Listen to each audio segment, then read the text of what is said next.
And for more on the peace deal reached at the FARC, we return now to our correspondent, Natalia Margarita in Colombia. Hi, Natalia. First of all, for those who may not know, what was agreed to in Havana between the Colombian government and the FARC rebels, and why is it so significant? What has been agreed there in Havana between the FARC and the government, Reagan, is the model of justice that will allow this transition from an armed conflict to peace and reconciliation, and mostly important, to the compensation of victims.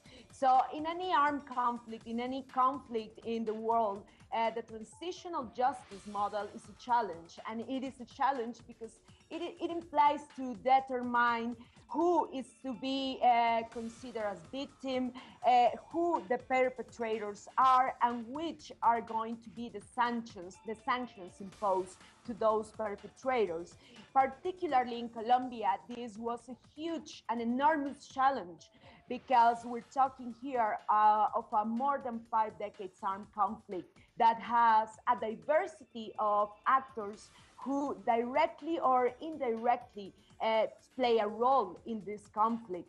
The challenge, as I said before, is also the sanctions. You cannot see within the resolution of an armed conflict the sanctions under the ordinary justice. It's not as simple as saying you put some perpetrators in jail, because this is about a peace negotiation, not a judicial process where the insurgency here were going to surrender, but it's a peace negotiation, a peace process. So you need to start considering alternative sanctions, for instance.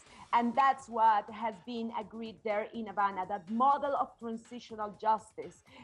In the case of what has been agreed, Colombia has prioritized restorative justice over a punitive one. And what a restorative justice means? It means justice that will be mainly focused in compensating the damages of the more than 5 decades armed conflict victims. This is going to be the focus. Victims are going to be on the center of this transitional justice model that has just been agreed between both parties involved in our peace negotiation. Thanks so much for that update. So we also understand, though, that President Santos has just addressed the UN Assembly General today. Surprisingly, he has not made any reference to the FARC deal. Why do you think that is? Well, it was not part of his agenda. His agenda for his UN speech was released earlier this week. And this agreement, this historic agreement of justice, for instance, was not part of it. That this happened on Wednesday. The issues of his agenda that were defined earlier this week, as I said before, were economy, sustainable development, mainly. So, well, there were not expectations or he was not expected to be addressing or making direct references to this historic agreement on justice that we had this week.